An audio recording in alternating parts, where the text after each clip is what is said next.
Assalamualaikum warahmatullahi wabarakatuh.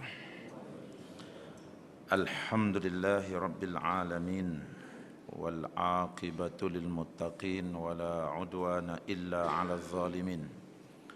Ashhadu an la ilaha illallah wa ashhadu anna Muhammadan 'abduhu wa rasuluh.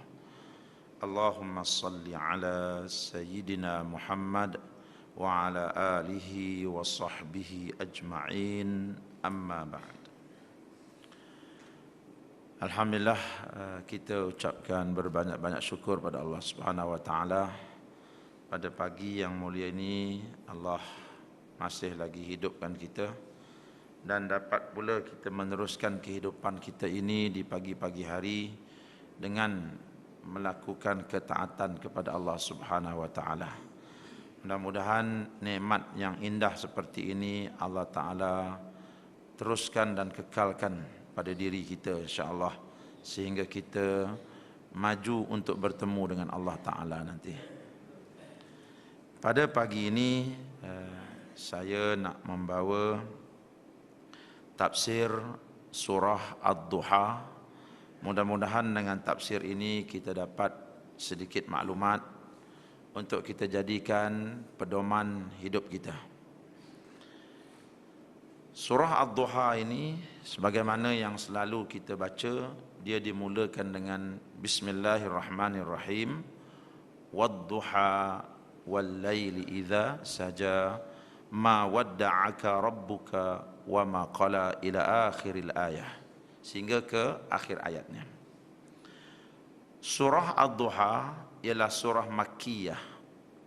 Artinya ia adalah satu surah yang turun sebelum Nabi kita berhijrah ke Madinah. Jadi surah-surah Makkiyah dia mempunyai beberapa keistimewaan seperti mana yang sama-sama kita telah ketahui. Antaranya ayat-ayatnya agak pendek-pendek sedikit. Wadduha ni pendek dan kita nampaknya mudah untuk menghafaznya. Dan ayat-ayat Makkiyah ini selalunya ayat-ayat yang turun untuk memberikan dalil-dalil yang jelas tentang keesaan Allah Subhanahu wa taala. Surah Makkiyah juga merupakan surah-surah yang turun menerangkan tentang akidah Islamiah, terutamanya perkara-perkara yang gaib yang kita tak nampak, yang Allah Taala hendak perkenalkan kepada kita. Contohnya akidah beriman kepada hari akhirat, ya, padang mahsyar, titian sirat, timbangan dan sebagainya, ya.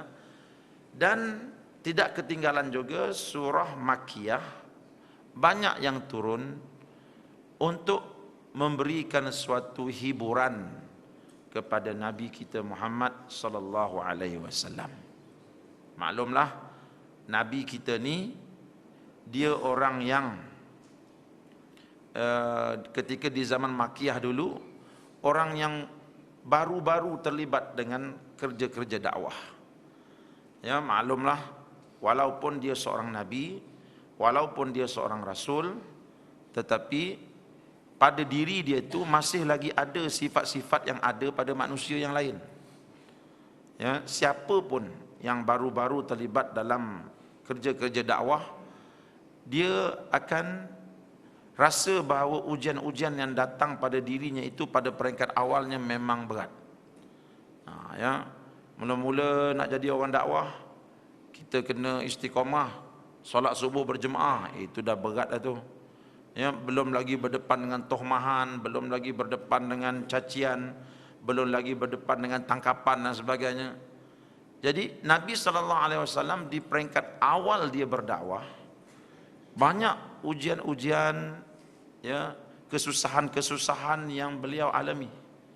Dan sebagai manusia, kesusahan itu memang dirasakan satu kepedihan dalam hati dia. Memang pedih. Tak ada orang yang apabila diuji dengan kesusahan, ya, diuji dengan kesakitan, hati dia tak terasa pedih dan derita. Nabi kita terasa sebab dia adalah manusia. Ya, karena itu kita melihat Allah Subhanahu wa taala menurunkan ayat-ayat untuk menggembirakan baginda semula. Sebab Nabi kita ini dia manusia, kalau dia tidak digembirakan ketika dia sedih, bimbang-bimbang, ya, prestasi dia, performance dia, idea dia dalam berdakwah akan menjadi kurang bertenaga. Sebab dia manusia macam kita juga. Dia diberikan wahyu, ya, dadanya telah dibelah oleh Allah Ta'ala, hatinya telah dibasuh. Namun demikian dia tidak boleh lari daripada sifat-sifat yang ada pada manusia yang lain. Sebab itu bila dia berduka, dia perlu dihiburkan. Ya, dan kita juga Allah Ta'ala ajar kita supaya apabila kita berduka, kita angkat tangan, ya, doa ke Allah, Allahumma inni a'udzubika minal hammi wal hazan. Ya Allah, aku minta lindung dengan Engkau daripada, ya, kedukaan, kedukecitaan, ya, yang akhir sekali boleh membawa kepada kita jadi diam. Lepas diam, kita mula termenung. Lepas termenung, kita mula terasa ada suara-suara yang mula bercakap dekat telinga kita, suruh buat benda-benda yang tak masuk akal. Ini yang disebut dalam Al-Quran, Bismillahirrahmanirrahim, innaman najwa minasyaitan liyahzunal ladzina amanu. Sesungguhnya bisikan-bisikan itu datangnya ia dari syaitan untuk menambahkan lagi kesedihan di hati orang yang beriman.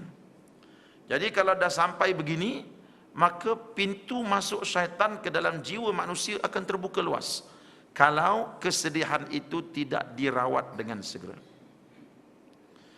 Jadi Allah Subhanahu wa taala melihat Nabi kita sedih. Dan inilah sebabnya surah Ad-Duha ini diturunkan. Ya, inilah sababun nuzul ya, sebab turun ayat ini. Nabi bersedih.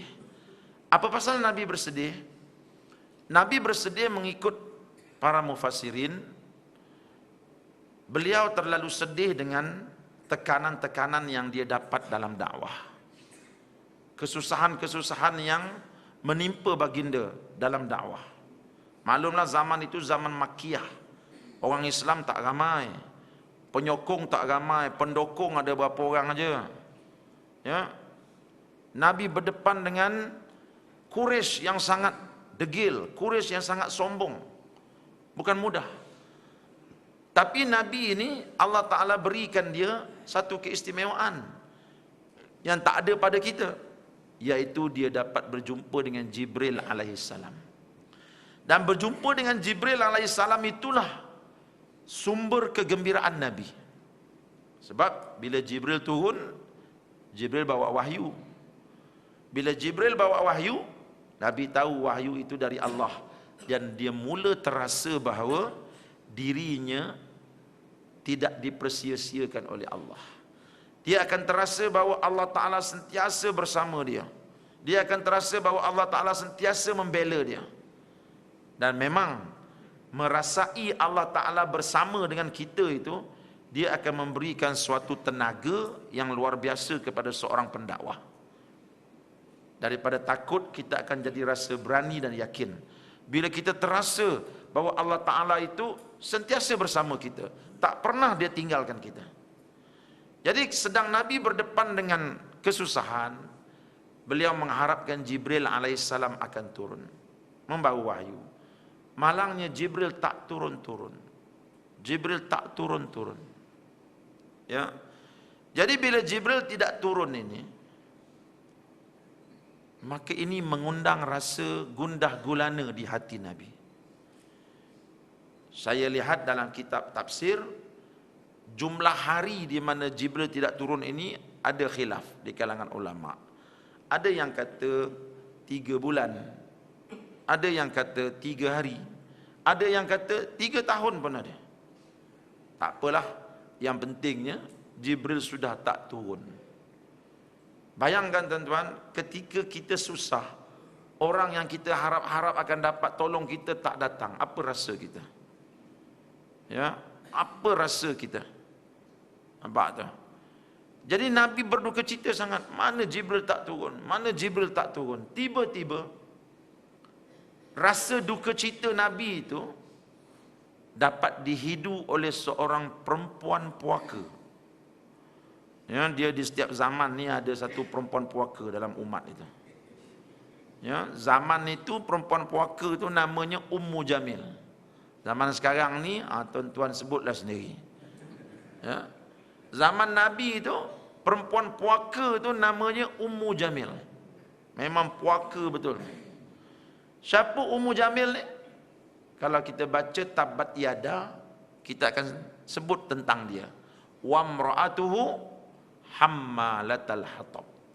Dan istrinya siapa? Istrinya Abu Lahab, pembawa kayu api. Dia dan suami dia, kedua-duanya akan dibakar dalam api neraka Allah. Belum mati lagi, Allah Ta'ala dah cerita dah tempat dia dalam api neraka.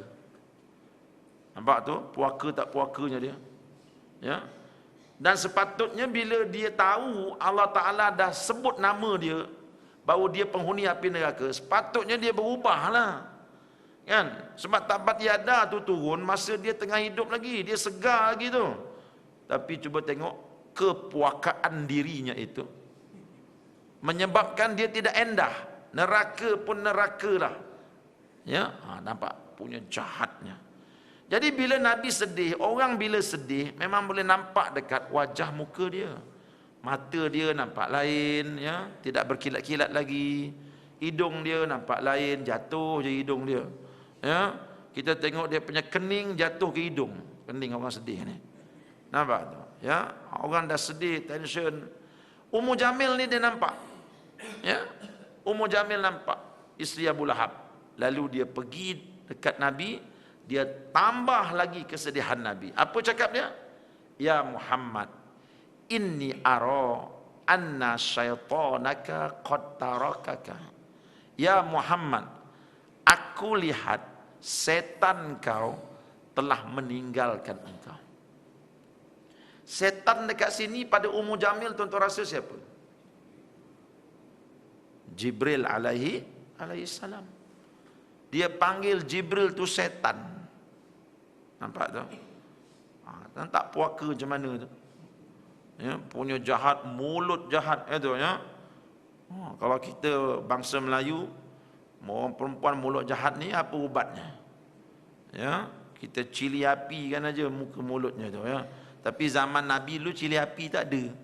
Ya, cili api mana nak cari tanah Arab. Jadi dia teruskanlah kejahatan mulut dia tu menyakiti Nabi. Kalaulah syaitan kau tu bersama kau, takkan dia matikan anak lelaki kau. Dia tambah lagi. Nabi kan kehilangan anak lelaki dia. Ya. Orang Arab, kita pun orang Melayu sama juga, anak lelaki ni memang anak kesayangan kita. Ya. Memang kita sayang sangat anak lelaki. Anak perempuan bukan tak sayang, tapi anak lelaki ni dia lain sikit pada hati orang lelaki. Tiba-tiba Allah ambil dia, tak hidup. Kalau setan kau bersama kau, takkan dimatikan anak lelaki kau. Jadi Nabi dah sedih, dia ungkit balik kisah sedih tersebut. Ya, Nabi dia bila ada orang meninggal, kita tidak boleh beri lagi ucapan takziah selepas 3 hari. Sebab apa? Selepas 3 hari kalau kita beri ucapan takziah, ini makruh. Sebab ini akan mengingatkan balik keluarga si mati tentang si mati. Bila dia ingat, maka hati dia akan berdarah kembali. Sebab tu tak boleh. Jadi Ummu Jamil dia saja je ungkit balik, biar Nabi ni bertambah derita dia. Ya, tuan-tuan bayangkan, kerja dalam dakwah dapat tekanan. Dia tunggu Jibril turun, Jibril tak turun. Kemudian Ummu Jamil tambah lagi. Macam mana Nabi nak menanggung kesedihan itu? Ya. Jadi apa yang berlaku pada Nabi kita Muhammad sallallahu alaihi wasallam ini berada di bawah pemerhatian Allah. Sebab Allah Ta'ala ni kita sama-sama tahu, la sinatun wala naum. Dia tak pernah rasa mengantuk dan dia tak pernah tidur. Kita dengar kuliah subuh, mengantuk. Tapi Allah Ta'ala tengok aja, hei orang mengantuk, bangunlah oi. Nampak tu? Kita je tidur. Allah Ta'ala la sinatun wala naum. Dia tak pernah rasa mengantuk pun. Tidur pun tak pernah. Jadi apa yang berlaku pada Nabi tu, Allah tahu. Allah Subhanahu wa Ta'ala sayangkan Nabi dia. Nabi ada tugas yang sangat besar, iaitu nak menyampaikan Islam kepada masyarakat, nak menyelamatkan orang daripada api neraka Allah, nak menyelamatkan dunia ini daripada kucak-kacir. Besar tugas Nabi. Bila dia memikul tugas yang besar, tiba-tiba dia sedih. Allah Ta'ala tak akan izinkan perkara ini berlaku. Ya, ibarat kita bos lah. Kita bos, ya, tiba-tiba tengok orang harapan kita tu tiba-tiba dilanda kesedihan. Sedih dia. Ya. Dia nak reverse kereta, tiba-tiba terlanggar anak kecil dia, terbagai perut. Macam mana tu? Tak ke sedih dia? Kita sebagai bos, apa kita kena buat? Kita kena buat sesuatu. Sebab sale yang dia buat tak sama macam orang lain. Itu. Orang lain dia punya sale sebulan baru 10,000, dia ni 10 juta sebulan dia buat. Habis tu mestilah bos ini akan belikan tiket untuk dia. Ya, you pergi buat umrah. Pergi menangis depan Kaabah, doa pada Allah. Ya, lepas you buat umrah tu you pergi dekat Palestin. Tengok-tengok orang kat sana, orang yang lebih malang daripada awak lagi. Kalau sampai Palestin pun tak terhibur lagi, you masuklah ke Syria. Nak balik pun tak apa, tak balik pun tak apa, pergilah. Ya. Sebab kita tahu dia ni orang baik, dia punya sil dahsyat. Jadi Allah Ta'ala dia tengok Nabi kita ni dahsyat. Tapi bila dah sedih, orang bila dah sedih macam tu, apa dia boleh buat? Ya, aman. Tak boleh, dia tak boleh buat apa dah. Jadi sebelum benda itu menjadi parah, Nabi ini perlu dirawat dengan segera. Dakwah ni sangat penting, tuan-tuan. Orang yang menjalankan kerja dakwah, dia perlukan ketenangan. Ya, sebab itu kita tengok dalam kisah yang lain, pernah Nabi kerja dakwah dia cuba dikacau oleh isteri-isteri dia. Dia cuba kacau. Bukan niat mereka nak mengacau, tidak. Tetapi perbuatan mereka itu boleh menyebabkan fikiran Nabi jadi kacau. Allah tak izinkan benda tu. Ya, Nabi satu hari dia balik ke rumah. Dia tengok isteri-isteri dia berlonggok dalam rumah tu. Biasanya payah nak dapat begitu. Orang berpoligami tahulah kan. Benda begitu payah nak wujud tu. Kalau wujud pun masa kita mati nanti, baru dia datang berkumpul semua. Itu, masa kita hidup, selagi kita hidup, dia bergaduh sama-sama dia. Ya, sebahagian orang lah. Ya. Jadi Nabi balik ke rumah tengok-tengok, berkumpul semua bersatu padu. Ya, buat pakatan. Nabi tanya, apa hal? Siti Aisyah radhiyallahu anha beritahu, kami berimpun ni dan kami semua dah berpakat nak minta belanja biar lebih sikit. Apa yang Nabi beri ni tak padan dah dengan kehidupan Nabi sekarang. Dulu susah, sekarang ni kita dah senang sikit, barilah lebih sikit. Isteri-isteri Nabi minta habuan duniawi. Ya, sedangkan Nabi ajar umat dia supaya hidup zuhud, hidup dengan qanaah, berpada-pada. Ya, tiba-tiba isteri dia minta, ini mengganggu dia. Bila Nabi dengar Aisyah sebut gitu, dia tenung Aisyah. Tak jalan dengan Siti Aisyah, Sayyidatina Hafsah pula masuk campur. Ya, disambung hujahnya oleh Hafsah. Hafsah pula beritahu hujah begini-begini. Ya, kalau dia boleh bentang statistik tu, dia bentang statistik. Ya, bawa semua harga bawang dah naik gitu gini-gini. Nabi tengok aja, diam dia. Selepas tu dia pun tinggalkan isteri-isteri dia, masuk ke dalam bilik dia. Ketika dia masuk ke dalam bilik tu, ketika itulah Allah Ta'ala perintahkan Jibril turun segera, dapatkan Nabi dia. Ya, terus Jibril bacakan satu ayat Quran. Apa dia? In kuntunna turidna dunya wa zinataha ya Muhammad. Jika isteri-isterimu itu, ya, hendakkan dunia dan perhiasannya, fata'alaina, panggillah mereka semua, panggil. Ya, umatti'kunna. Beritahu mereka, aku akan beri sedap kepada kamu semua. Kamu nak apa? Beritahu, letakkan dalam A4 paper tu senaraikan ataupun WhatsApp aja pada aku, apa benda kamu nak. Ya. Dah isteri kalau nak benda dunia bagi je, jangan tak bagi. Ini saranan Quran ni. Itu, dia nak apa? Peti ais, belikan. Ya, dia nak TV lepeh tu, belikan. TV gemuk tu tak larat dia tengok dah, belikan. Apa lagi dia nak? Bagi. Sukalah isteri, itu. Tapi kata Allah, fata'alaina umatti'kunna wa usarrihkunna. Lepas aku bagi kamu apa yang kamu nak tu, aku lepaskan kamu semua. Sarah Jamilah akan sebagai selepas yang cantik. Artinya, kalau isteri kamu nak dunia ya Muhammad, bagi. Tapi lepas tu ceraikan mereka. Jangan disimpan perempuan macam tu dalam rumah tangga kamu. Sebab nanti memberatkan kepala. Ya, sebab kamu ada kerja dakwah yang besar. Kamu ada tanggungjawab yang besar. Patutnya isteri kamu padan-padanlah, dah tahu suami itu pendakwah. Tak payahlah minta BMW. Itu. Ya, mana nak dicekaukan duit? Itu, ni dak. Kawan saya BMW, saya pun nak BMW. Kawan dia BMW, tengoklah kau suaminya Datuk Bandar. Itu. Boleh dia pakai BMW, suami kamu siapa? Kayu sugi adalah dia. Itu, nak minta BMW, mati suami. Ya. Sepatutnya isterinya kena faham lah. Jangan buat begitu. Allah Ta'ala kata apa? Ceraikan isteri kamu tu. Nampak ya? So kita kena amalkan doa ni. Saya amalkan doa ni. Ya, tapi Allah uji tuan-tuan. Doa tu bunyi apa? Doa Nabi Ayub. Allahumma inni a'udzubika min imra'atin tushayyibuni qabla awanihi. Ya Allah, aku minta lindung dengan Engkau daripada perempuan yang menyebabkan aku beruban sebelum tiba masanya. Lelaki muda dapat bini yang macam tu, mana ada uban patutnya, tapi umur 30 dah beruban dah. Sebab apa? Pening kepala aku, isteri aku ni. Kita minta lindung dengan Allah daripada isteri yang macam tu. Ya, sebab kita ni tugas banyak ni. Ya, kita nak pertahankan Shah Alam ni, betul tak? Ya, kan kita tampal poster malam-malam, balik malam dia muncung. Ya, pagi besok dia kuncinya gate tak boleh keluar, susah kita. Ya, jadi Nabi SAW ketika ini dia sedih.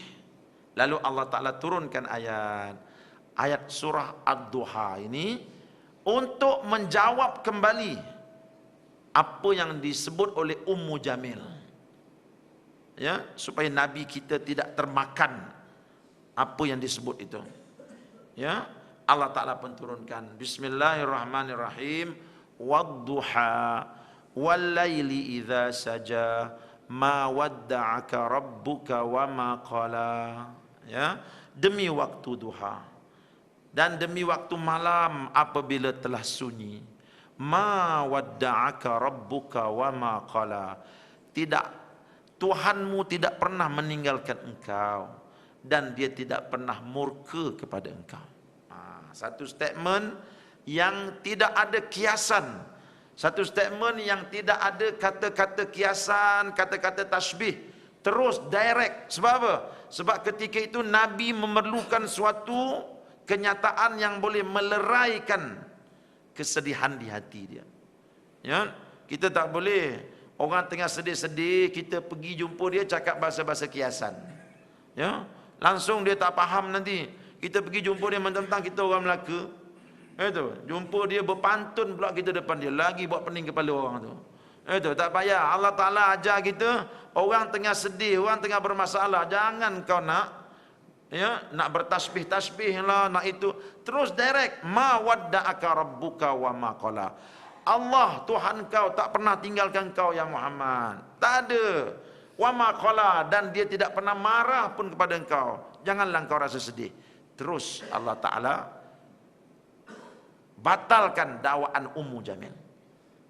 Ketika itu Nabi SAW gembira. Ketika ayat ini turun, pembantu rumah Nabi SAW bernama Khawlah. Dia tengok Nabi menggigil sehingga janggutnya bergoyang-goyang dan basah. Sebab apa janggut Nabi basah? Dibasahi dengan peluh. Peluh keluar besar-besar ibu jari keluar dekat dahi Nabi. Sampai basah dia punya janggut. Dan Khawlah tengok Nabi berada dalam keadaan menggigil. Mengapa? Sebab begitulah keadaan Nabi apabila wahyu turun. Ya, dia akan menggigil. Ya, sebab wahyu ni benda yang terlalu besar. Ya, terlalu besar. Tiba-tiba masuk dalam tubuh badan manusia yang lemah seperti kita. Dalam keadaan badan Nabi telah dibelah dadanya 2 kali, dibasuh hatinya dengan air zam-zam, Nabi telah diperkuatkan dengan amalan-amalan rohani, ya. Itu pun bila wahyu masuk dia masih lagi menggigil.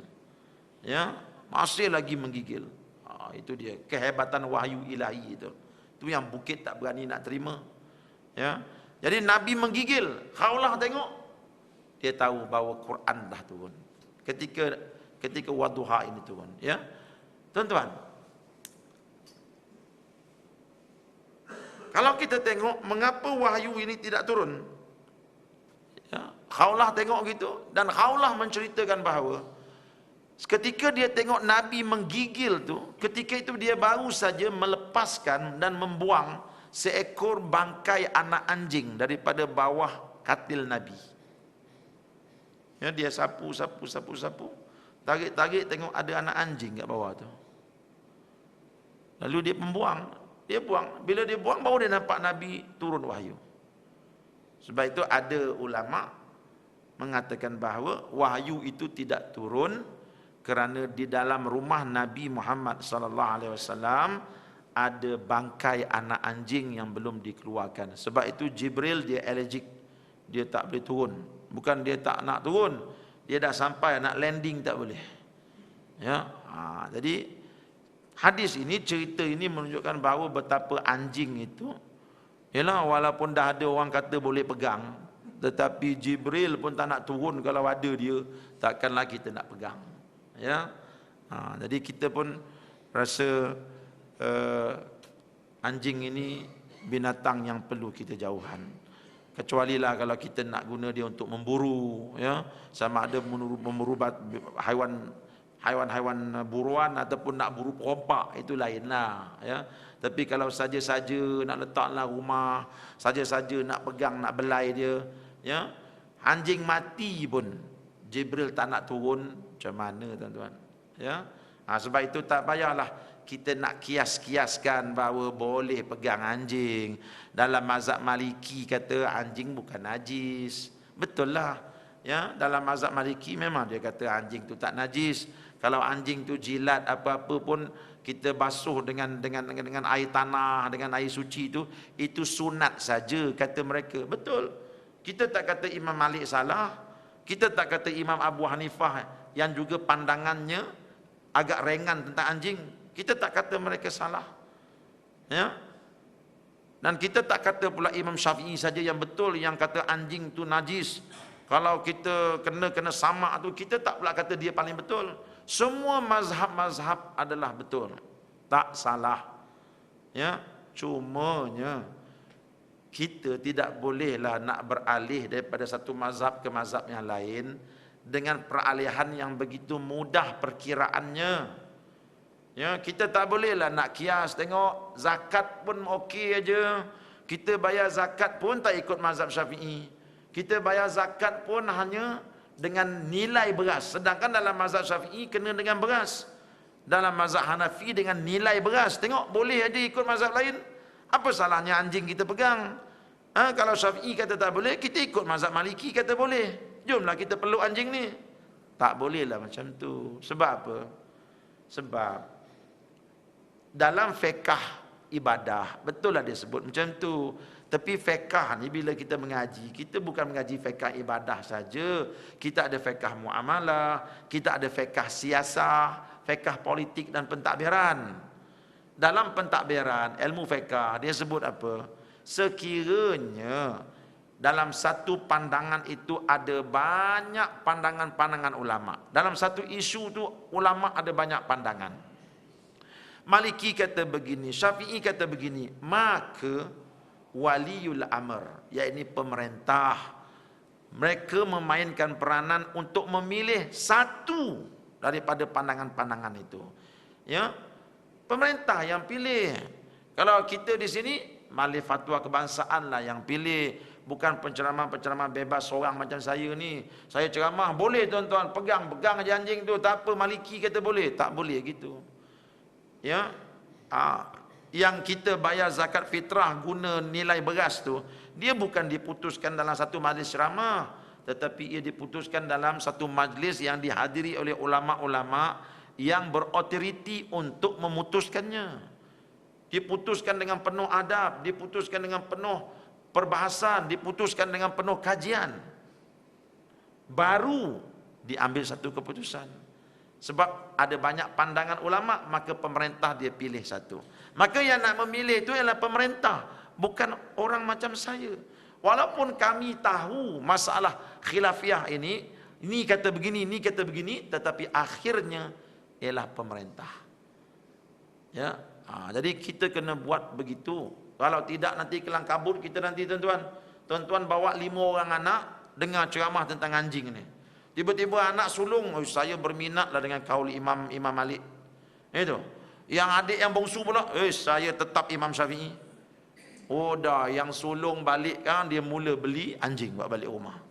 Sambil-sambil tengok TV dekat sofa tu, peluk anjing, cium anjing itu. Yang adiknya Syafi'i pula, ni apa hal kamu ni? Oh dah, dalam rumah kita bergaduh adik-beradik. Itu. Kan jadi pecah belah tu. Sebab itu benda-benda yang boleh mengundang pecah belah ini, pemerintah waliul amr mesti ambil satu kata-kata saja. Putuskan kita punya mazhab dalam negara kita ini. Ini untuk menjaga perpaduan. Kalau tidak nanti haru biru nanti. Ya, habis nanti. Ya, semua dalam satu keluarga ada banyak mazhab, pening kita nanti. Ya, sebab itu tuan-tuan, kita dalam benda-benda yang melibatkan kepentingan umum ni, yang akan membuat keputusan ialah pemerintah. Tuan-tuan, besok nak raya, malam ni tuan-tuan pergi memancing. Kita pergi mancing, tengok, nampak anak bulan Syawal. Nak telefon Tok Qadi, tak sempat sebab telefon habis bateri. Nak balik, tengok-tengok enjin rosak. Nak kayu bukan dia, kita ada Parkinson. Macam mana nak balik ni? Ya, kita pun ya Allah ruginya, nak beritahu tak boleh ni. Kita boleh raya. Kita boleh raya. Tapi kita kena senyap-senyap raya seorang-seorang. Bila kita sampai ke darat tu, tengok-tengok orang dah puasa dah pukul 10 pagi. Kita tak bolehlah pergi kat tu. Tuan-tuan tengok saya dah raya dari ni, saya nampak anak bulan. Tuan-tuan rugi puasa. Tak boleh. Sebab apa? Sebab ini melibatkan kepentingan ramai. Ya, dapat anak bulan kena beritahu Qadi. Qadi akan beritahu pemerintah. Pemerintah panggil orang tua tu. Ya, dia pun keluar duduk atas kursi sofa tu. Anak bulan sudah nampak, esok janganlah puasa gitu. Itu cara yang betul, ya.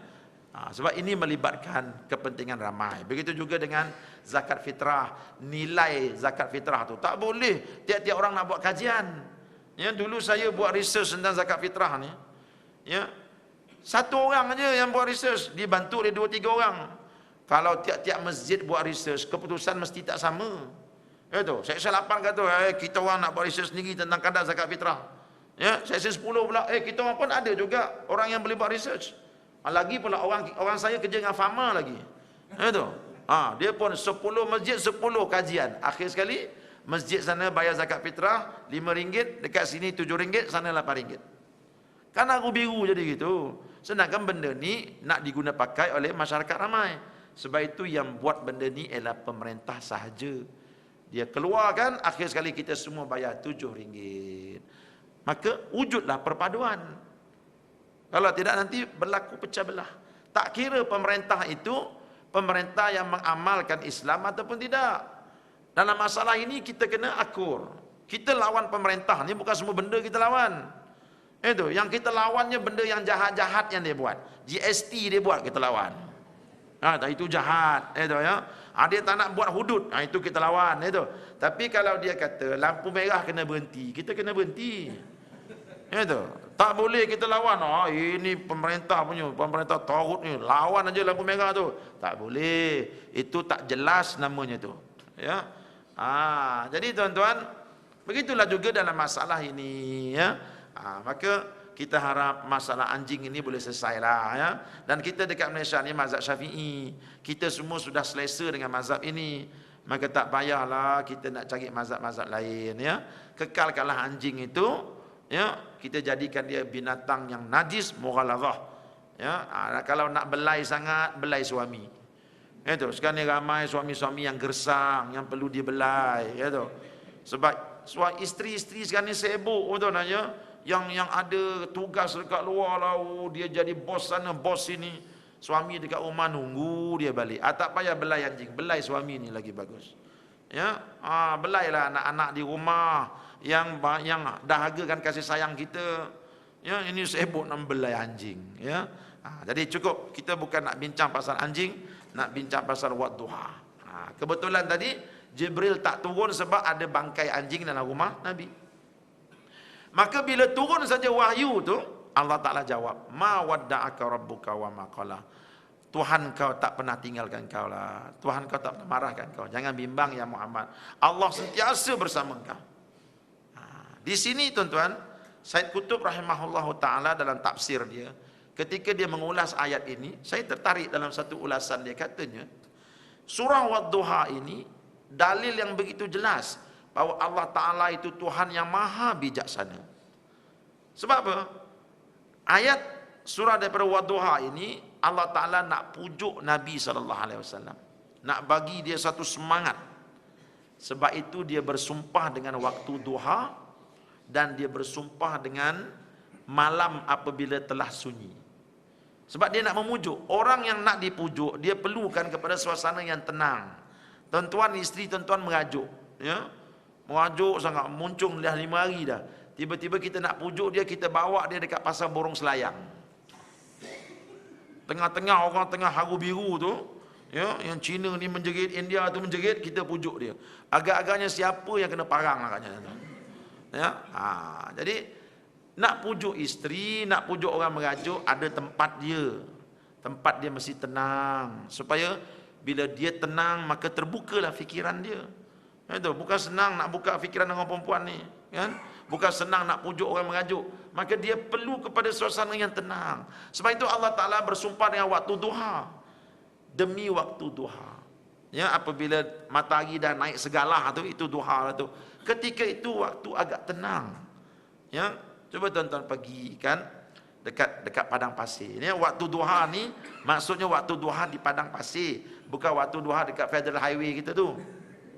Ya, kalau waktu duha kat Federal Highway kita pukul 8 9 tu memang haru biru waktu tu. Betul. Ni maksudnya di padang pasir, di tepi-tepi laut, waktu duha memang cantik, ya. Kalau di padang pasir tuan-tuan, waktu duha, kalau musim bunga pula lagi bagus. Saya dulu dari rumah saya nak ke tempat belajar, hari-hari membelah padang pasir.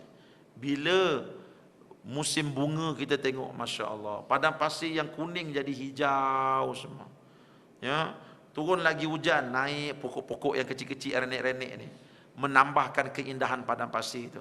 Bila pukul 7.30 lebih kurang kita duduk kat padang pasir, suasananya agak nyaman sangat. Seronok, ya. Kita ambil teh, minum. Kadang-kadang driver bas tu tengah bawa tu dia berhenti dulu. Kita berhenti dulu. Kita nak cepat ni dah, dia kata kita berhenti dulu. Minum teh. Ini Arab punya driver.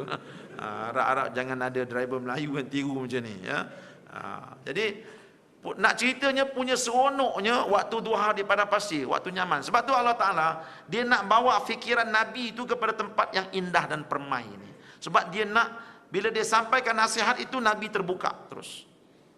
Kemudian Allah bersumpah, walaili idza saja, dan malam, demi malam apabila telah sunyi. Ya, betul. Malam apabila telah sunyi, maka pada waktu itulah sesuai untuk kita memberi nasihat. Ketika itu fikiran sudah terbuka, ya. Sebab itulah Allah Ta'ala tak bersumpah dengan demi matahari dekat sini. Matahari adalah satu objek yang sangat panas. Bila kita terdengar matahari je, serabut fikiran kita. Ataupun dia bersumpah demi gunung berapi, tak sesuai kat sini. Walaupun gunung berapi itu ciptaan Allah yang hebat, tetapi ketika ini Allah Ta'ala bukan nak tunjuk kehebatan dia. Dia nak tarik fikiran Nabi kepada satu suasana yang indah dan permai, sebab dia nak masukkan satu nasihat. Dan Nabi perlukan suasana itu. Ya? Jadi inilah ulasan Said Qutb dalam tafsir dia. Jadi Allah Ta'ala sebut, ma wadda'aka rabbuka wa ma qala. Allah tak pernah tinggalkan kau, dan dia tidak pernah marah pada engkau. Lalu Allah buktikan, ya, dalam ayat ini Allah perturunkan tiga ayat untuk pujuk Nabi. Yang pertama sekali, ma wadda'aka rabbuka wa ma qala. Dua lagi itu kita tinggalkan, di ujung kan kita bincang. Cuma saya nak melangkah kepada ayat yang ke-6, 7 dan 8. Karena ayat 6, 7 dan 8 daripada surah Ad-Duha ini, dia adalah ayat yang membuktikan kepada Nabi bahawa Allah memang tak pernah tinggalkan dia. Nabi dia dah yakin lah, sebab Nabi ni orang beriman, dia mentauhidkan Allah. Bila Allah sebut tu dia yakin betul. Namun begitu Allah tetap nak memberikan dalil. Sebab manusia itu dia perlukan dalil, dia perlukan alasan. Walaupun Nabi dah percaya, Allah tetap berikan alasan supaya bertambah kuat lagi. Ya, ini mengajar kita supaya dalam apa saja dakwaan kita mesti ada alasan, mesti ada dalil. Jangan dakwaan yang kosong semata-mata tanpa dalil yang sah. Ya, maka Allah Taala buat dalil. Apa bukti ya Muhammad bahawa aku ni tak pernah tinggalkan kau? Cuba engkau tengok. Alam yajidka yatiman fa'awa. Apakah tidak ia mendapati engkau dulunya anak yatim, kemudian ia berikan perlindungan kepada engkau? Ini dalil pertama. Allah Ta'ala ajak Nabi berfikir. Ya, manusia ni kita nak dia berubah daripada dalam diri dia. Biar dia sendiri berfikir, dia akan berubah. Kita jangan paksa-paksa dia. Sebab memaksa akan menyebabkan dia lebih tertekan. Dan kalau berlaku perubahan pun, perubahan yang tidak lama. Sebab itu kita memerlukan majlis ceramah yang banyak, majlis informasi yang banyak kepada rakyat, supaya rakyat sedar tentang apa yang sedang berlaku. Ya, ceramah tentang GST kena banyak lagi supaya rakyat sedar bahayanya GST tersebut. Ya, ini kita kata bahaya, dia orang pun tak tahu. GST pun dia tak tahu itu rekasan kepada apa. Ingat dengan nama tayar agaknya macam Goodyear. Ya, baik. Allah Taala berkata apa? Ya Muhammad sallallahu alaihi wasallam, cuba engkau fikir-fikirkan. Aku tak pernah tinggalkan kau. Sejak engkau daripada dalam perut lagi aku jaga engkau. Sebab engkau ni dulu yatim sejak daripada dalam perut lagi. Kan Nabi kan ayahnya meninggal dunia ketika maknya mengandung. Sewaktu engkau dalam perut lagi aku dah jaga engkau dah. Tak pernah tinggalkan engkau. Dalam perut tengok macam mana engkau dijaga. Sihat engkau. Bukan semua bayi duduk dalam perut dia sihat. Engkau sihat, tak ada masalah. Masa engkau keluar daripada perut mak engkau tu, ready, okey je. Orang lain bukan main susah itu. Terlentang lah, terbalik lah sampai dibelah perut maknya. Kamu tak ada. Aku keluarkan kamu, tenang aja keluar. Bila keluar tersebut, cuba tengok. Istimewa kamu. Mak kamu keluar cahaya daripada tubuhnya. Cahaya tersebut dapat dilihat sampai ke negeri Syam. Bila kamu keluar, kamu disambut oleh orang yang hebat-hebat. Ya. Sampai Abu Lahab pun gembira dengan kelahiran kamu. Kan Abu Lahab kan dia merdekakan hamba dia. Ya. Kalau orang sejahat Abu Lahab ni, yang ada bini puaka macam Ummu Jamil pun gembira, apa tak lagi orang baik-baik? Tentu gembira. Tu Allah Ta'ala ajak Nabi berfikir. Bila engkau jadi anak yatim ya Muhammad, aku tak pernah tinggalkan kau. Aku setkan, aku rancangkan engkau dijaga oleh datuk engkau yang hebat. Siapa? Abdul Muttalib. Abdul Muttalib tu siapa dia? Ya, ketua pemuka Quraisy. Kalau kita sebut zaman kita ni, PM lah. Yang jaga engkau PM tau. Bukan jalan-jalan, bukan JKK jaga engkau. Aku takdirkan yang jaga engkau ialah PM. Kalau engkau dijaga oleh JKK pun dah besar, kalau PM jaga lagi besar. Nampak? Abdul Muttalib jaga Nabi. Sampai bila dia nak masuk parlimen, nak bincang dalam parlimen, dia bawa Nabi. Sehingga ahli-ahli parlimen bantah, ni apa hal ni budak kecil masuk parlimen. Kata Abdul Muttalib, wa inna lahu la sya'nun azim. Cucu aku ni di masa depannya dia ada kerja besar yang dia nak buat. Biar dia duduk dalam parlimen ni, biar dia dengar karenah ahli-ahli parlimen ni, biar dia dengar perbincangan kita.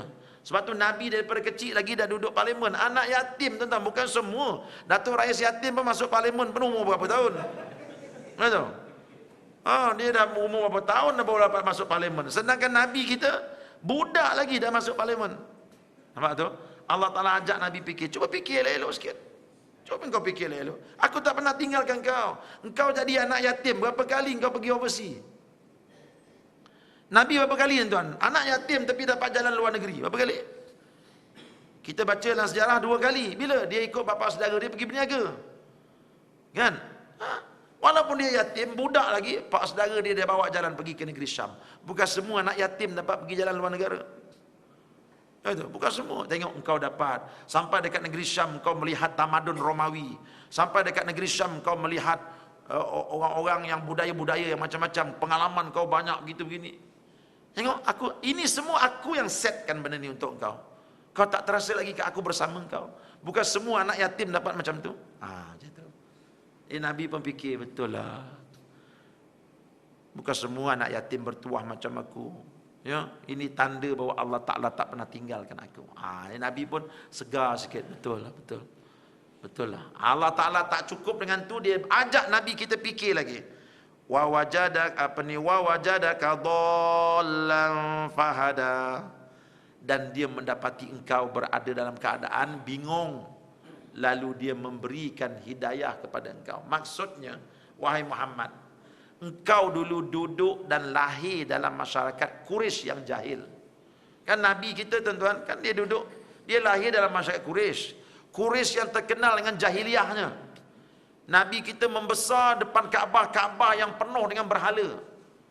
Ya, Nabi kita membesar dalam masyarakat yang jahil. Bunuh anak perempuan, membunuh, fitnah, menfitnah orang perempuan jadi mangsa lelaki, macam-macam. Masyarakat yang jahiliah. Nabi lahir dalam masyarakat tu. Allah Ta'ala kata, cuba engkau fikir ya Muhammad. Engkau lahir dalam masyarakat tu. Tapi macam mana aku jaga engkau, sehingga engkau tak pernah terlibat pun dengan kejahilan mereka. Bukan senang tuan-tuan ya. Bukan senang. Nabi kita ni, dia sama, kalau kita nak umpamakan macam ikan kembung lah. Kita tengok ikan kembung. Ikan kembung berapa tahun duduk dalam laut? Ya. Daripada dia kecil sampai dia tua, ikan kembung duduk dalam laut. Itu, dekat-dekat nak mati, dapat tangkap dia nelayan. Dia naik-naik tu umur dah 90 dah. Itu. Kita pun tangkap ikan kembung tu goreng. Mentang-mentang lah dia datang daripada laut. Kita ingatkan dah tak payah letak garam lah. Goreng aja. Makan-makan apa rasa daging tu? Tawa. Ibarat Nabi kita macam itulah. Dia tak terlibat langsung dengan jahiliah. Ikan kembung duduk dalam laut 90 tahun.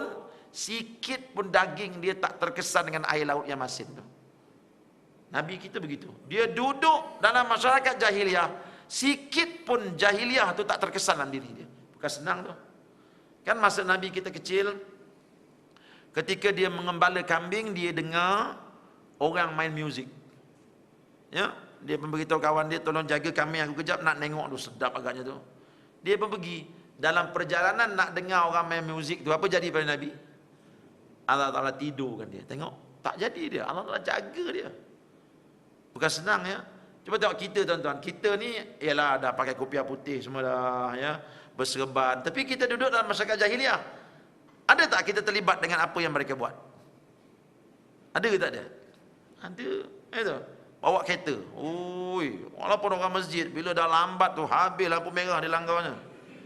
Itu sifat jahiliah tu. Itu. Ya. Bawa kereta, ya Allah, dekat tol tu orang beratur semua. Dia, langgar, terus jalan, bayar. Padahal orang masjid tu, itu, hari-hari dengan ceramah. Tapi terlibat juga dengan sifat jahiliah. Nampak tak? Bukan senang ya. Kita orang masjid memang suka dengan ceramah. Nangis dengan ceramah kan. Tapi cuba tengok bila kita ada jamuan.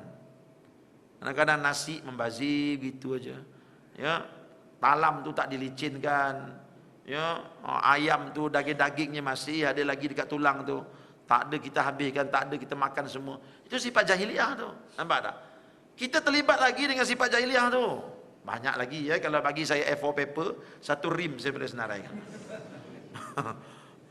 Kita boleh senaraikan. Satu rim.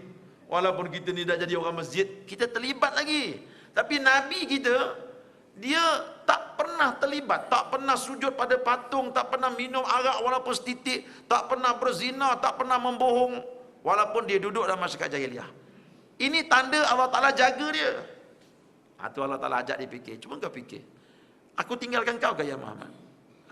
Ya, Nabi pun makin tenang, betul lah, gitu. Ya.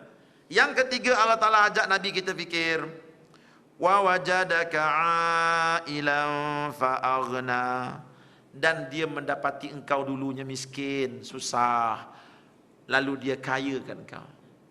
Ini pun lagi satu bentuk yang Allah Ta'ala nak Nabi kita fikir elok-elok.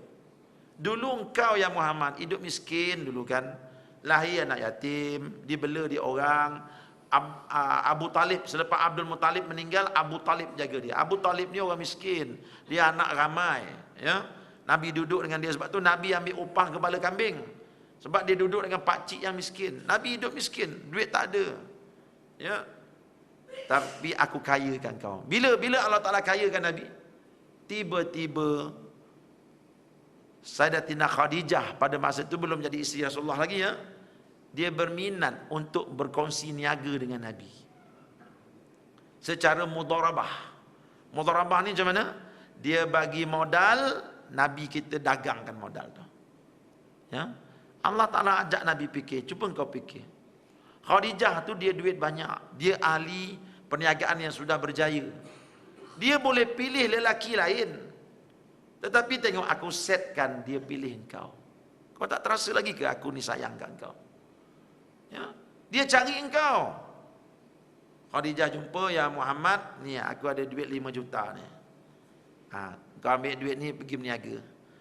Balik nanti untung kita bagi 2. Nabi pun dapat duit tu tuan-tuan, bawa barang dagangan Khadijah pergi ke Syam berniaga. Allah Ta'ala takdirkan, mudahkan urusan dia, untung. Bila untung, sampai pembantu Khadijah puji dia. Ya, bagus Muhammad ni bila berniaga, bagus, pandai bercakap, ya, manis dia mulutnya. Orang beli, laku. Balik di Mekah, Khadijah gembira. Nah, ini keuntungan, separuh untuk kau, separuh untuk aku. Ketika itulah Nabi jadi senang. Allah kata, aku yang aturkan benda tu untuk kamu. Kamu tak terasa lagi. Khadijah boleh pilih orang lain untuk berniaga, tapi dia cari engkau. Tambah lagi tuan-tuan, Allah Ta'ala nak kayakan lagi Nabi. Macam mana? Lepas Khadijah bagi-bagi duit tu, masa bagi duit tu tak terasa lagi apa-apa. Karen tu belum ada lagi. Dia balik rumah, Karen tu mula datang. Mula teringat ke Nabi kita. Ya, mula rasa sayang, baguslah dia tu. Kalau jadi suami aku, bagus. Dia boleh lindung aku, dia boleh jaga aku. Allah kata, ya Muhammad, Khadijah tu seorang usahawan yang telah berjaya, duitnya banyak. Perempuan lah tuan-tuan macam Khadijah tu, duit banyak, berniaga berjaya, rumah dah besar, harta banyak. Dia perlu kepada lelaki. Ya, dia boleh duduk seorang, apa dia nak semua petik jari je dia nak. Duit banyak. Nampak tu? Tapi aku gerakkan hati Khadijah sampai dia sukakan kau. Sampai tak tahan dia pergi cari Abu Talib. Terus mengaku. Nampak tu? Rancangan Allah. Terus mengaku, ya Abu Talib, aku ni nak pinang anak saudara kamu lah. Macam mana? Ada tuan-tuan kat sini. Ya, usahawan wanita cari. Nak jadikan suami ada. Tak nak dia nyusah aku je. Besok kahwin, besok kerja-kerja nak air teh lah, air kopi lah, itulah kita nak berniaga tu. Ya, kita susah tak nak dia tu. Sebab tu ada ramai kan usaha-usaha wanita yang malah dia baik aku hidup menjanda lagi bagus sampai mati. Ya. Nampak tuan-tuan. Tapi Khadijah ni duit banyak. Allah Ta'ala takdirkan dia cari Nabi. Kahwinlah dia. Bayangkan, Nabi dah dapat keuntungan daripada mudharabah tadi. Kahwin pula dengan Khadijah, cantum modal. Lagi dia punya bisnes dapat jalan cantik. Ini maksud dia. Dulu engkau miskin, tapi aku cadangkan, aku gerakkan Khadijah untuk cari engkau sampai engkau jadi kaya. Jadi ini 3 hujah yang Allah Ta'ala beri, yang dia mengajak Nabi supaya berfikir. Kita ambil iktibar daripada 3 perkara ini. Cuba kita tengok dalam hidup kita lah tuan-tuan. Kita akan terasa betul Allah Ta'ala tak pernah tinggalkan kita. Ya, saya dulu sewaktu mengaji di Syria, bila musim panas ni sekolah suruh pergi berenang. Dia suruh berenang. Sekolah sana kaya tuan-tuan, ya. Pergi berenang, bawa 2-3 bas pelajar-pelajar semua pergi berenang. Hari Rabu untuk lelaki je berenang. Gila. Ya, masa tu orang Malaysia tak ramai kat sana, dalam 10 orang gitu je. Sikit, ya. Jadi orang Arab bila tengok orang Malaysia ni dia rasa macam benda pelik lah. Ya, awak dari mana? Jepun ke? Jepun ke dia kata. Jadi kita masa tu jadi perhatian orang masa tu. Jadi bila pergi mandi tu, saya tak pandai berenang, gitu. Mana pandai berenang, duk mengaji, tak sempat nak pergi berenang. Ayah pun tak bagi pergi swimming pool, ya. Jadi memang tak reti berenang lah. Tapi bila dia tengok kita ni Jepun, Jackie Chan ke Bruce Lee. Dia tengok kita ni hebat lah kan. Jadi dia ajaknya berenang, kawan-kawan ajak berenang lah. Dia orang pun terjun. Saya pun dah kata Bruce Lee kat kita. Malu lah kalau tak terjun. Saya pun terjun, tak jumpa daratan. Masuk dalam air tu, macam mana cara nak timbul ni, saya tak reti. Ketika itulah tuan-tuan, saya rasa mati aku gini. Dia makin masuk, dalam tu rupanya. Ya, ketika tu saya tawakal lah, mati aku gini. Ya, mati, saya pun tiba-tiba terkena lantai kat bawah. Terkena tu saya pun tolak ke atas. Naik, Pak Arab dah tunggu dah. Dia kata Bruce Lee tak pandai berenang. Dia ingat orang Asia ni semua macam Bruce Lee katanya. Ketika itulah saya rasa, ya Allah, Allah jaga aku. Ya, saya tuan-tuan bila ceramah ni selalu balik malam-malam, ya. Balik malam-malam ngantuk, pagi besok nak kerja, pukul 1 ada kat jalan raya lagi. Saya selalu potong kereta, sedar-sedar kereta tu saya dah tinggalkan. Saya motong kereta ketika tidur, banyak kali berlaku. Pernah berlaku tak tuan-tuan? Sedar-sedar dah jauh dah. Ya. Kalaulah Allah tak jagalah tuan-tuan, ya Allah. Boleh langgar pokok, boleh masuk sungai. Setakat ni alhamdulillah lah. Terasa sangat Allah Ta'ala tu jaga kita. Saya ceramah dekat Angkasa Puri petang-petang pukul 6 petang. Dululah masa saya MAES dulu. Kerja dah letih dah tuan-tuan. Letih sangat dah. Pukul 6 pergi Angkasa Puri. Nak pergi Angkasa Puri bukan dekat tuan-tuan, jalan jam. Ya, dengan letih kerja, dengan jamnya, kepala serabut. Pukul 6 aja dah ada depan konti tu. DJ tu pandai. Sekarang ni kita dengar ceramah dari Ustaz Uda Kasim. Silakan Ustaz. Lepas silakan Ustaz, dia keluar seokok kat luar tu. Tinggallah kita seorang. Kita seorang-seorang dalam konti tu cakap dengan mikrofon. Ketika itulah tuan-tuan bayangkan, konti ni sejuk tu. Sejuk aja. Kita cakap pula seorang-seorang, tak ada orang nak layan kita. Apa jadi? Tidur. Saya ceramah dalam radio tu live tu, satu Malaysia dengar. Itu sedang tidur berapa kali sedar-sedar je. Aku cakap apa tadi? Tapi bila saya tanya isteri saya duduk kat luar, you dengar tak tadi? Okey je bang, mantap aja. Kalau kena waktu tu saya mimpi mencarut je. Satu Malaysia dengar, tapi setakat ni alhamdulillah tak pernah terjadi lagi. Dia nak cerita Allah Ta'ala ada je sama kita, tak pernah. Siapa dekat sini tidur masa kecil-kecil dia lipas masuk telinga? Tak ada. Tengok, Allah Ta'ala tak pernah tinggalkan kita. Lipas tak masuk, cengkerik tak masuk. Jangan main-main tuan-tuan, cengkerik dapat lubang, jangan main-main. Ya, telinga kita tu memang cantik punya kalau dia masuk tu, tapi dia tak masuk. Tengok, Allah Ta'ala jaga kita. Ya, jadi kita boleh kiaskanlah dalam kehidupan kita ni, peristiwa-peristiwa yang berlaku, kita boleh nampak memang Allah Ta'ala memang bersama kita. Sebab itu janganlah takut untuk kita bercakap Islam. Janganlah takut untuk kita buat benda-benda kebenaran. Sebab dia sentiasa bersama kita. Baik. Jadi Allah Ta'ala buktikan bahawa dia tak pernah tinggalkan Nabi. Maka Nabi pun dah segar sikit dah. Tak cukup dengan itu, Allah Ta'ala bawa lagi cara bagaimana nak hilangkan kesedihan. Pertama tadi, Allah Ta'ala keluarkan satu statement. Ma wadda'aka rabbuka wa ma qala. Dan yang kedua, Allah Ta'ala ajak Nabi kita Muhammad SAW masuk kepada kaedah kedua bagaimana nak menghilangkan rasa sedih dia. Allah sebut, walal akhiratu khairul laka minal ula. Ya Muhammad sallallahu alaihi wasallam, sesungguhnya hari akhirat itu lebih baik untuk engkau daripada hari yang pertama. Maksud hari pertama, hari duduk atas dunia ni. Maknanya Allah Ta'ala nak sedarkan Nabi kita, ya Muhammad sallallahu alaihi wasallam, kau ni sedih buat apa? Segala kesusahan, kesedihan kau tu, cuba engkau bawakan dia ke negeri akhirat. Selesai masalah. Kalau kita bawa kesedihan kita, bincang di peringkat atas dunia ni saja, kita akan lebih tertekan. Bawalah segala masalah yang kita hadapi ke negeri akhirat, kita akan rasa tenang aja. Ya? Orang dengki kat kita, macam-macam orang buat kat kita, kita nak balas tak boleh. Bawa ke negeri akhirat, tak apalah, nanti Allah Ta'ala hapuskan dosa aku, ini pahala untuk aku, akhirat nanti aku akan gini-gini, kita rasa lega. Ya? Kita dikhianati orang khianat kita. Kita dah edar dah kad jemputan kahwin, lagi 3 hari lagi nak kahwin.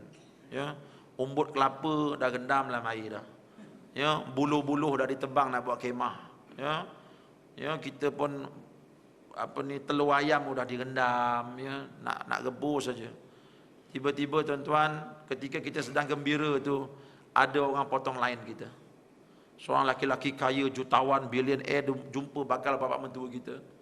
Dia kata, Pak Cik, kalau anak Pak Cik kahwin dengan ustaz tu, ada apa Pak Cik? Adalah janggutnya, itu je lah. Janggut adalah kayu sugi dalam poket dia, itu je lah. Kalau Pak Cik pilih saya, Pak Cik kata nak saja Mercedes sebuah saya bagi. Bukan Mercedes zaman 60-an Pak Cik. Ni baru punya Mercedes. Nak start pun sentuh jari je. Betul. Itu kalau Pak Cik kata terima saya, kalau saya jadi diijab kabul kan, saya bagi satu lagi Mercedes. 2, Pak Cik boleh tukar-tukar pergi masjid. Pak Cik ni mata duitan. Ya ke? Betul. Habis itu macam mana Ustaz Uda? Alah, telefon lah Ustaz tu beritahu anak Pak Cik nak belajar ambil SPM. Dia pun telefon lah kita. Ustaz Uda minta maaf lah, timah ni tak jadi nak kahwin pula. Jangan buat hal Pak Cik. Kad jemputan kahwin dah dihantar, orang seksi 8 menjerit dah datang lah ni. Tak boleh lah, si timah ni last minute kata nak ambil SPM pula dia kata. Dia nak masuk U pula, ya. Tolonglah Pak Cik, malu dah saya macam ni. Ini buluh dah dipotong nak buat kemah ni. Ya, lembu dah ditambat, tu. Janganlah macam ni. Pak Cik tu kata sabarlah Ustaz. Itu ini ujian hidup. Ustaz pun suruh orang sabar dalam ceramah. Sekarang ni sabarlah. Sudah. Ini bahayanya orang nak mujuk ustaz dia tu je tu. Ya, ustaz ni pun malu mana jelah saya sabarlah, saya sabar. Tak jadilah kita kahwin tu. Dalam keadaan kad dah diedarkan, tuan-tuan bayangkan betapa malunya kita. Ya. Lepas minggu si timah bertunang dengan lelaki tadi. Kalau tuan-tuan jadi saya, tuan-tuan buat apa? Saya ni orang Melaka tuan-tuan. Kalau toreh ni darah hantua tu hijau lagi turun.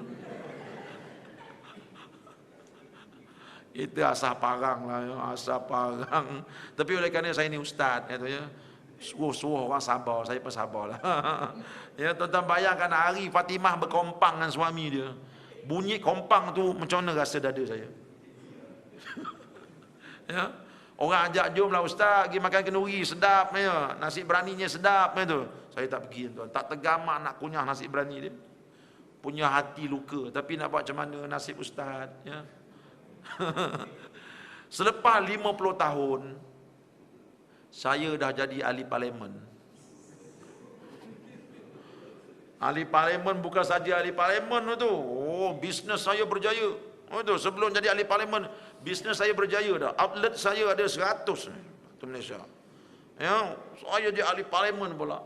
Masa tu Fatimah dengan suami dia dah jadi fakir papa kedana. Ambil kau. Suami dia dah lumpuh satu badan. Mercedes dia dah tak ada dah. Kereta kancil tu pun orang nak tarik dah. Sekarang ini Fatimah sedang hidup susah dengan suami dia.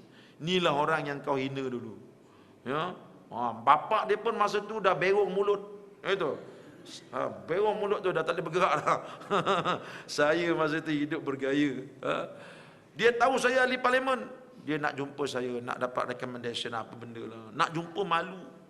Nanti kena sergah dengan Ustaz Uda nanti. Dia pun pergilah, pergi. Saya tengok, ni siapa ni? Timah lah bang. Timah mana? Timah juling tu ke? Saja je kena kan dia padam muka kau. Dia datang. Pada masa tu setan kata apa? Ustaz, inilah masanya untuk engkau balas balik. Balas. Orang dah pijak engkau jangan sabar-sabar. Balas. Lagipun kau tu orang Melaka. Balas.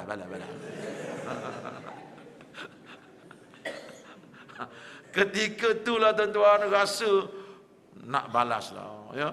Luka hati tuan-tuan, jangan main kad jemputan kahwin dah edar dah ni. Ya. Kawan-kawan dah siap ambil cuti dah. Ya. Menyumpah dia orang tak jadi kahwin. Ya. Saya ke aku nak balas hari ni. Tengah-tengah nak balas tu teringat hadis Nabi. Nabi kata apa? Besok di akhirat nanti dalam surga, ketika para syuhada berbangga-bangga dengan darah di badan mereka. Tengok kami ni mati syahid, Allah Ta'ala muliakan kami. Sedang mereka berbangga dengan diri mereka dalam surga. Tiba-tiba mereka nampak di atas bukit tu satu mahligai, berkilat-kilat mahligai itu. Para syuhada kata, kita tak dapat ke macam tu? Tak dapat. Tanya malaikat, mahligai itu siapa punya tu? Kau tanyalah Allah. Para syuhada jumpa Allah. Ya Allah, mahligai itu siapa punya? Allah kata, mahligai itu aku beri untuk hamba aku yang suka maafkan orang lain. Kita pun bila ingat hadis tu, Allahu Akbar. Timah, kau nak aku tenyeh kat mana masa ni? Aku tenyeh. Kita pun bagi tanda tangan kita. Suami macam mana? Dah lumpuh dah ustaz. Tak apalah, ni yang kau ambil cek aku ni. Hari ni aku bagi kau 50,000 dulu. Ya, kalau kau tak cukup datang lagi. Ya, kita bagi 50,000, kayak salam kat suami. Ya, boleh tak kita buat macam itu? Susah, betul. Oh, jangan tuan-tuan. Orang lukakan hati kita. Ya, orang tipu kita dalam bisnes tak apa, tapi kalau tipu kita tang itulah, jangan tuan-tuan. Ya, tapi bila kita bawa ke akhirat, dia akan jadi mudah. Jadi mudah je. Ingat akhirat. Atas dunia ni sekejap aja kalau kau menderita. Buat apa kau jual akhirat kerana dunia? Sekarang ni dia datang minta maaf, maafkan dia. Sekarang ni mahligai itu sedang tunggu je. Ya. Sedang tunggu kau di akhirat. Kita jadi mudah untuk maafkan. Ini maksud walal akhiratu khairul laka minal ula. Ya. Seterusnya Allah Taala sebut lagi wala saufa yu'tika rabbuka fatarda. Ini kaedah ketiga bagaimana Allah Taala pujuk Nabi. Ya Muhammad, nanti engkau akan tengok kejayaan-kejayaan yang hebat di masa hadapan. Aku akan beri kejayaan kepada engkau. Kau tengoklah nanti. Hari ini engkau susah, orang keji engkau, orang buat macam-macam. Aku janji, di masa depan kau akan tengok kehebatan agama Islam ini. Kejayaan kau akan datang, berlonggok-longgok kejayaan. Ketika itu engkau akan terasa kesusahan pada hari ini benda yang mudah aja. Ini janji Allah, ya. Sebab itu manusia dia ambil kaedah ni. Ada orang tu dia guna kaedah ni. Dia berjanji. Itu, berjanji nanti kalau menang nanti aku bagi kau ni. Ya, nah, mula-mula ni ambil dulu microwave ni. Ya, walaupun Cina punya microwave kau ambil je dah. Menang nanti 3 ekar aku bagi kau. Jadi orang pun suka. Yang ni dia ikut Quran. Ya. Dia janji gitu ya. Ya. Allah Taala janji kat Nabi, ya Muhammad jangan sedih. Masa depan kau insya-Allah aku beri kejayaan pada engkau. Sebab itu tuan-tuan, Nabi bila dia nak meninggal dunia, sebelum dia wafat, dia melihat dengan mata kepala dia sendiri kejayaan-kejayaan yang dia dapat. Ya, berhala-berhala depan Kaabah Nabi berjaya runtuhkan, atas Kaabah runtuh, dalam Kaabah runtuh. Orang Islam, orang manusia berbondong-bondong masuk Islam. Nabi gembira sangat. Ya, jadi bila Nabi gembira ketika itu, dia akan rasa apa? Segala kesusahan yang dia alami dulu tu memang berbaloi lah. Ya, jadi inilah cara Allah Ta'ala pujuk Nabi. Akhirnya Nabi jadi begitu bertenaga semula untuk meneruskan dakwah dia. Dah terlanjur Allah Ta'ala cerita tentang Nabi ni, ajak Nabi bersyukur. Dulu engkau yatim, aku jaga engkau ya Muhammad. Maka fa'ammal yatima fala takhar. Maka adapun anak yatim, lepas ni engkau janganlah herdik-herdik dia. Sebab dulu engkau lahir anak yatim, aku jaga engkau elok-elok ya Muhammad. Maka sebab itu engkau kena buat macam mana aku buat pada engkau. Bila engkau berjumpa anak yatim, jangan herdik-herdik mereka. Jadi gitu. Allah Ta'ala ajak kita, anak yatim ni jaga elok-elok. Seperti mana Allah Ta'ala dah jaga kita, kita mesti jaga anak yatim elok-elok. Ya, Allah Ta'ala sebut dalam Quran apa dia? Ara'aital ladzi yukadzibu biddin fadzalikal ladzi yad'ul yatim. Apakah engkau nak melihat pendusta-pendusta agama? Siapa dia? Pertama sekali orang yang membiarkan anak-anak yatim hidup tanpa ada pembelaan. Jadi Allah pesan, ya Muhammad, engkau sudah pun bersyukur kan? Engkau dulu anak yatim, aku jaga engkau elok-elok. Maka engkau jagalah pula anak yatim. Ya. Yang seterusnya Allah pesan, wa ammas sa'ila fala tanhar. Adapun orang yang meminta bantuan daripada engkau, janganlah engkau marah-marah mereka. Sebab dulu engkau kan susah, aku yang kayakan engkau. Maka bila orang datang minta tolong kat engkau, tolonglah mereka. Jangan diherdik-herdik, jangan dihina-hina. Tolong mereka. Wa amma bi ni'mati rabbika fahaddits. Dan adapun nikmat-nikmat Tuhan yang kau rasa ada pada engkau tu, maka cakap-cakapkanlah. Ya? Maka syukur-syukurkanlah. Macam-macam terjemahan, macam-macam tafsiran ulama.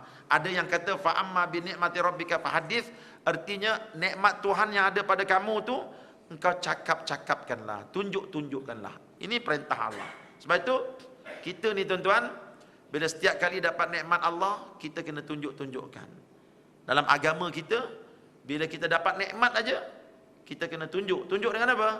Tunjuk dengan malis kenduri. Kita dapat anak, kita kena buat apa? Akikah.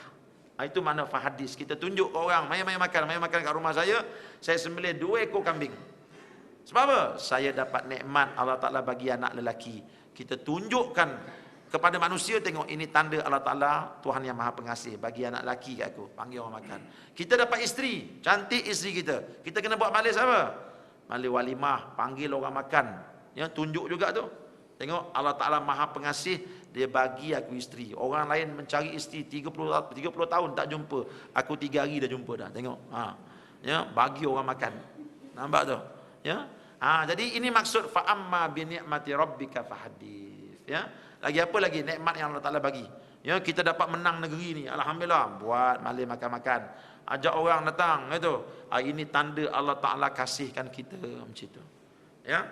Jadi inilah lebih kurang tafsir dari surah Ad-Duha yang sempat kita ulas dalam keadaan yang serba ringkas ini, ya. Adapun apa yang tuan-tuan dengar tadi baru sebahagian kecil saja daripada tafsir yang sepatutnya diberikan. Ya. Oleh itu saya hanya memberikan anak kuncinya sahaja. Selepas ini diharapkan tuan-tuan dapat merujuk kitab-kitab tafsir yang lain. Kerana lepas dengar tafsir ni, kita terus baca kitab tafsir yang lain, maka ketika itulah kita akan dapat pengetahuan yang lebih dalam lagi. Kita akan rasa lebih sedap dan enak lagi belajar ilmu tafsir. Ya. Jangan lepas ni tidur, ambil kitab tafsir. Saya tengok kitab tafsir pun banyak kat sini, terus baca. Ya, kalau tuan-tuan tak ada kitab tafsir, tak sempat dekat sini, pergi belilah kitab tafsir. Banyaklah kitab tafsir dalam bahasa Melayu yang ada di pasaran. Tafsir Al-Marawi, ya, lebih kurang ada 10 jilid Marawi ini. Tak mahal, dalam RM500 aja. Ya, tafsir Zilal Al-Quran dalam 20 jilid, tak mahal, dalam RM3,000 aja. Ya, lagi tafsir Hamka ada. Kemudian tafsir Ibn Kathir pun ada dalam bahasa Melayu sekarang ni.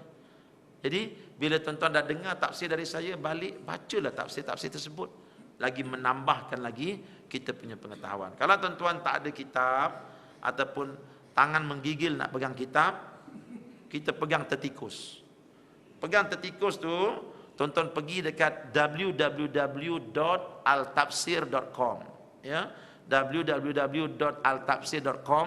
Di situ University Al-Bait dari Jordan, dia sediakan untuk kita kitab-kitab tafsir, beratus kitab tafsir kat dalam tu. Ya, tuan-tuan boleh buka satu ayat 10 tafsir serentak, kita boleh buka kat website tu. ya, tapi dia dalam bahasa Arab, ya. Tak apa, tuan-tuan buka je dulu, ya. Manalah tahu berkat kesungguhan kita boleh faham. Ya, translate lah, suruh Google Translate. Tapi Google ni translation dia jangan nak percaya sangat, ya. Kadang-kadang tak betul. Sebab tu tuan-tuan perlu belajar bahasa Arab. Belajarlah bahasa Arab.